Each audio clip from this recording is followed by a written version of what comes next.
জামাতের বিরুদ্ধে ৭১ ছাড়া এই গত ৫৫-৫৬ বছর আর কোনো ইস্যু নিয়ে জামাতের বিরুদ্ধে কথা বলতে পারে না। তারপরে জামাতের পিছনে কেন এত আক্রোশ তাদের?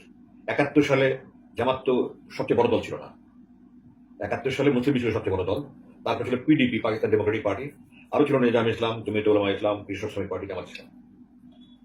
তো ৭০ নির্বাচনে কিন্তু আমার আব্বাস ছাড়া জামাতের সমস্ত প্রার্থীর জামানত বাজেয়াপ্ত হয়েছে। জামাত এত দুর্বল একটা দল ছিল তখন, কিন্তু তারপরেও শুধু জামাতের বিরুদ্ধেই কেন তাদের এত প্রচারণা? কারণ জামাতের যে আদর্শ, এই আদর্শটাকে মোকাবেলা করার কোনো কিছু নাই তাদের কাছে।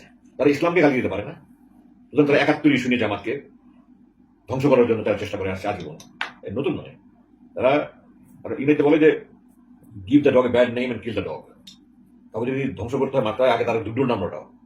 তো ৭১ সালে দেখেন এই পাকিস্তান, অখণ্ড পাকিস্তানের পক্ষে কিন্তু অনেকগুলো দল ছিল, অনেক পীর সাহেবরা ছিল।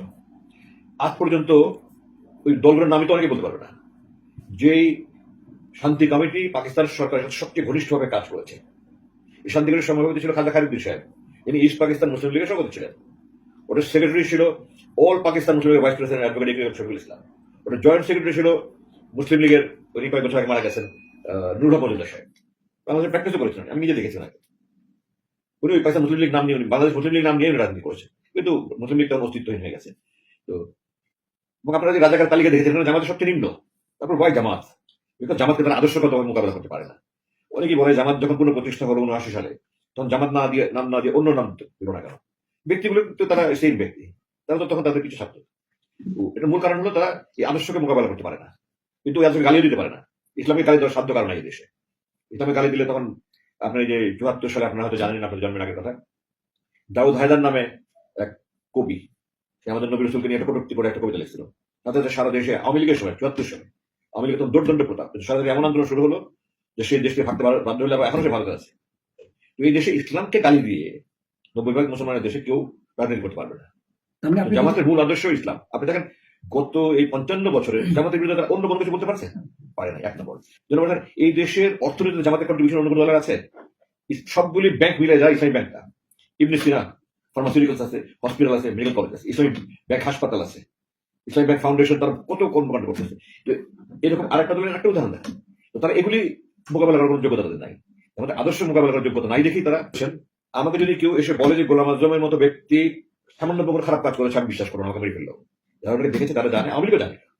যুদ্ধ পরে দিয়ে শুধু ছিল না, আপনি আমাকে বলেন, আপনার ৭০-এর দশক, ৮০-এর দশক, ৯০-এর দশক, এই 3টা দশক আপনি দেখেন জামাতে কোনো যুদ্ধ পরাজয় বলে নেই।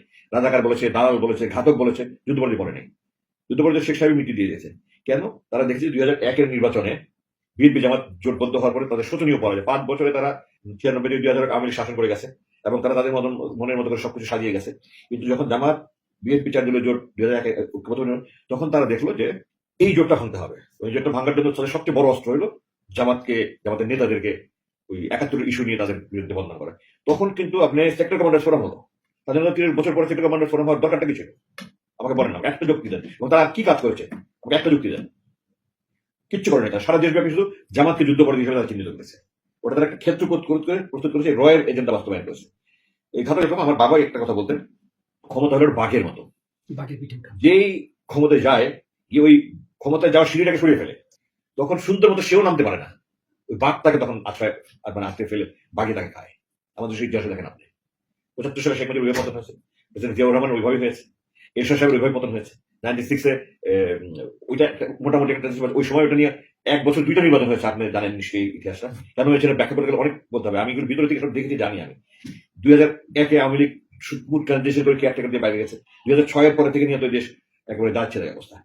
তো এখানে আমি মনে করি যে জামাত যদি প্রকাশ্য বলে আমরা ৭১ যা করেছি, তারপরেও এই আমাদের দালাল মিডিয়া, ভারতপন্থী মিডিয়া, আর এই বামপন্থী যত দল আছে, আর আমাদের তথাকথিত সাংস্কৃতিক যারা আছে, গ্রুপ যারা আছে, যারা আমাদের দেশের ভারতের সংস্কৃতিটাকে চাপিয়ে দিতে চায়, এই গ্রুপগুলোর মানে উস্কানিতে দেশের বড় অংশ চিৎকার করতে থাকবে তাদের।